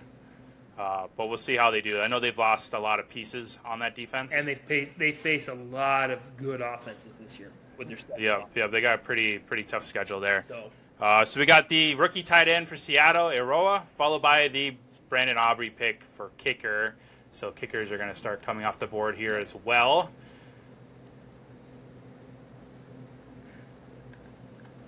I did not think I was going to wait this long for a kicker. I really thought I'd have it on the board right now, but neither one of the two I'm looking at came off the board, so I'm going to go here and wait. So we got Justin Fields going right after that to that'll be their QB1. That team does not have one. And then Caleb Williams there to pair with Brock Purdy. And then there's the kickers. We got Loop for Baltimore. It's weird seeing anybody other than Tucker linked as a kicker to Baltimore right now. Then we have Ramondre. Oh, there goes the Minnesota defense to the Minnesota fan. I am on the clock here. I was briefly looking at running backs just because I only have 3 of them. We got Najee, Tajay Spears, both injured. Rashad White, Austin Eckler. But I am the Brian Robinson owner, so I don't really want to double stack that. I know James Conner is highly prone to injuries, so Trey Benson is interesting to me here.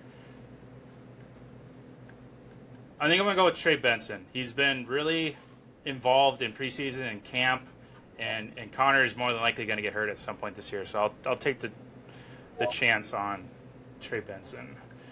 Dallas Goedert goes next.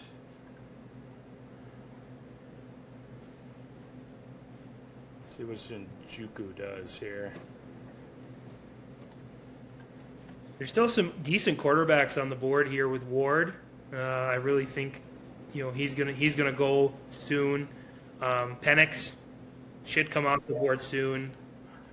I'm really surprised Jordan Love has fallen this far. I'm really kind of bullish on him this year with Matthew Golden coming in the building and Tucker Kraft getting more involved. I think Sam Darnold is also interestingly weighted down. Yeah. I know with the new system and all that storyline behind it, but yeah, he's like in the Anthony Richardson, Aaron Rodgers part of the list here, and that just makes no sense to me. Cedric Tillman, and then there goes Jordan Love off the board. So I am back on the clock here. I think I'm good on wide receivers. Looking at the running backs, I could take a backup tight end here to go with Kelsey. That would probably be the smart choice, I think. That's what I'm leaning towards. I really like Mason Taylor. I think Justin Fields is going to target him a lot. Hunter Henry seems to be always involved with New England. Zach Ertz had a pretty good year last year. I would take Likey here, but with that foot injury, I think it's going to be a while before he gets back to where he was last year. You could wait a little I'm bit gonna. and see if you get Fryermuth from Pittsburgh. So the thing with Firemuth is with Arthur Smith, the OC still, and them grabbing Johnny Smith, I don't think Firemuth is going to have much production in that offense. So he's been kind of just out of my mind in these drafts. Darren Waller, you could probably get later on. I mean, he's intriguing. Maybe I don't know. He's been retired, unretired. I think I'm just going to pull the trigger. I'm going to get the rookie. Roll the dice. Maybe he'll be something good. Najee Harris goes. It's looking good for me for who I want. So this is about the time where somebody's going to take him off the board. Bates, kicker for Detroit, goes. There goes the Steelers defense.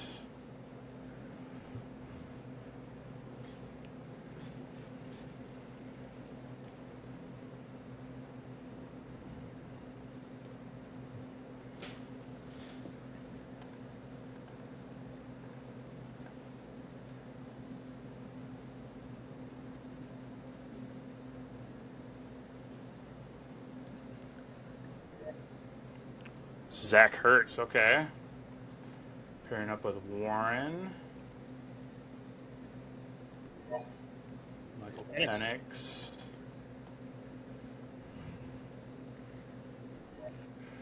Rashad White.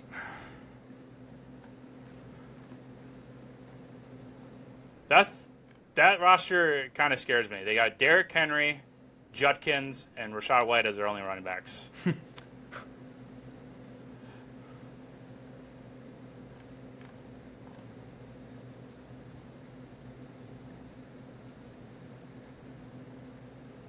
Let's see if he takes your guy you want. I got about 2 or 3 options I'm looking at here right now. So I'm just glad I'm at the turn right now because I think I'm going to get 2 really good picks here. And I'm in a really good spot. All I need is my kicker. Okay, perfect. So Trey Harris goes, taking a chance on the rookie for the Chargers. Let's see where everyone is. You know what? I'm going to, based on who is left overall, got a lot of kickers and defenses. I am going to pull a really medium-ish gamble, and I'm going to take Isaiah Likely off the board here. I don't mind it because eventually he'll come back and he's going to be involved in that offense. So I like that pick there. There is a chance that he can come back by week 1. So, which I mean is a long shot. Oh, there is a chance. But okay. Now I'm looking at my buys because I have to. Well, I should have. That's the one thing I did not do. Yeah, I wasn't really focused on that either in this draft. And I have some overlap. It's not bad, but I'm just trying to think if I have some buy issues that. Well, I think I got to factor that in the last round. So here's what I'm going to do. I'm going to take my guy Harrison Butker off the board for kicker. There you go. 100%. Him and Reichard were the 2 that I was hoping would still be around, and they both were. So that gave me the opportunity to take Likely. Absolutely. I like that Butker pick. Thornton goes next, followed by Bateman, and then the Baltimore Ravens defense. We'll see if Alpaca follows the kicker defense train. I think they have to with these last 2 picks. So Cam Little riding that 70-yard kick. That's a record? I think. Yeah, that was a new record. Yeah, 70 yards. I think Tucker had the previous record. Was it like 67 yards or something like that? Austin Eckler off the board.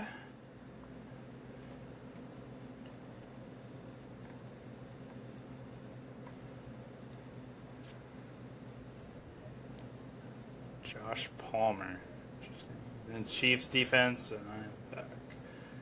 Well, I am going to follow the trend and pick up a defense here.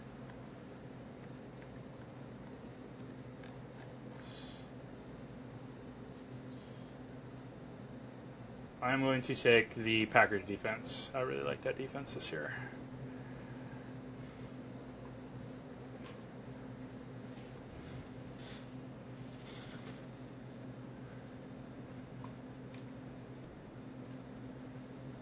Niners.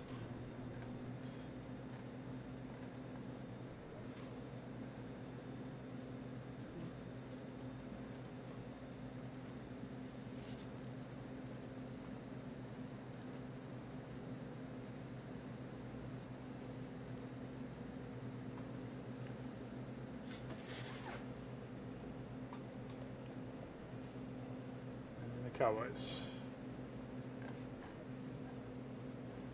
Okay, so here with my last pick, there's a couple different ways I can go. Well, I haven't taken a backup quarterback, so I think I'm going to take my quarterback here. So looking at Lawrence, Bryce Young, Stafford, Tua, not in love with those. Who do I got to stack here? Jefferson, London, Moore, Jennings. I'm going to shoot for upside. I'm going to go with Trevor Lawrence with having Hunter and Thomas there. Yep. Now it's just all about management, making sure you don't have a buy overlap, too many buy overlaps, which I'm running into. I'm going to have to solve that in my last pick. Make sure you have all your positions. Make sure you have at least one extra for all your positions, except maybe the kicker and defense. Right. Yeah, just kind of looking briefly at my roster, I got DJ Moore and Drake London on the same buy, so I did not pay attention there. Yeah, my wide receivers is I got two guys on week 10. So Higgins and Pickens. Yeah. Was a good pick there. Stafford, Quanko. I considered him there, having a third tight end. The Rams. Boswell goes next. Does anybody have two kickers? Is that usually a thing, or do? No. Most of the time, I don't ever see two kickers unless it's like two people you really like, or you're just afraid of that bye week and don't want to. Let's say you just want to pull the trigger and take like Butker and Jake Elliott. Yeah. So you don't have to kick one of those top guys, but no. I just ride the bye. I'll just kick a player that hasn't been doing much on my squad, and then I'll just throw my top kicker on my bench. Okay, so I think I need a wide receiver here to close things out because I have, of my four, I have two at week 10, a week 8, and a week 6. So I want to avoid any of those 3 weeks for buys. No, that's a smart choice. Yeah, I'd go wide receiver here. Yep.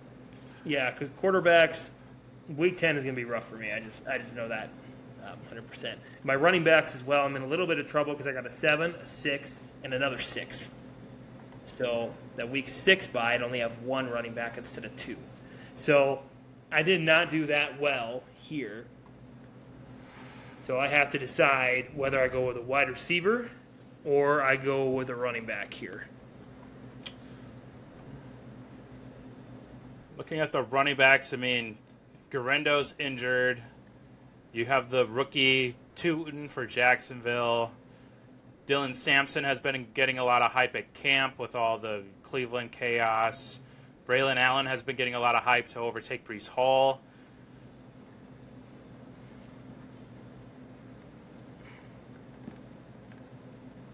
You know what?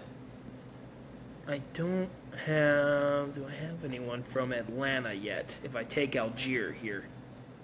Algier would not be a terrible pick. You know, he still gets involved in the offense. There's always that chance that maybe Robinson misses a game or so.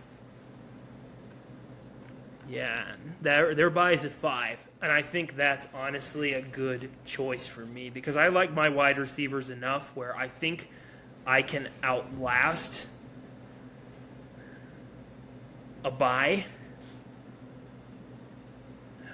but that's tough.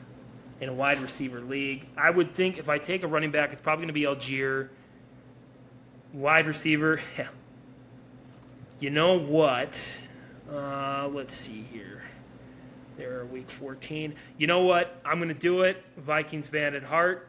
Algier would be a smart choice, but I'm going to gamble with the week 6 bye that I can get past that, and I'm going to take Adam Thielen off the board, finish things out. I had a feeling you were going to take Thielen there. There it goes. Well, there goes the draft. How do you feel after that one?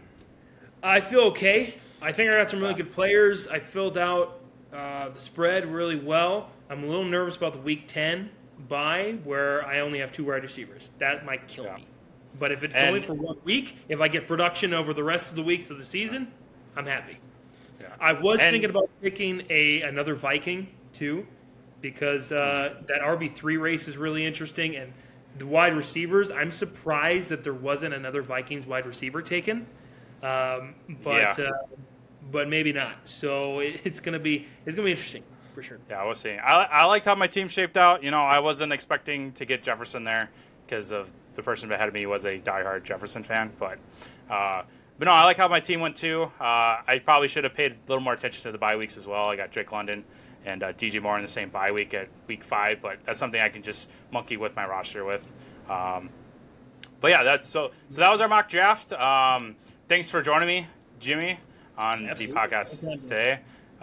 Look forward to having you on the show again at some point. So next week I'll be covering my defense breakdown with the AFC defenses. So check that out when it comes out. Again, Jimmy, thank you for joining me today. And I'll see you all next week.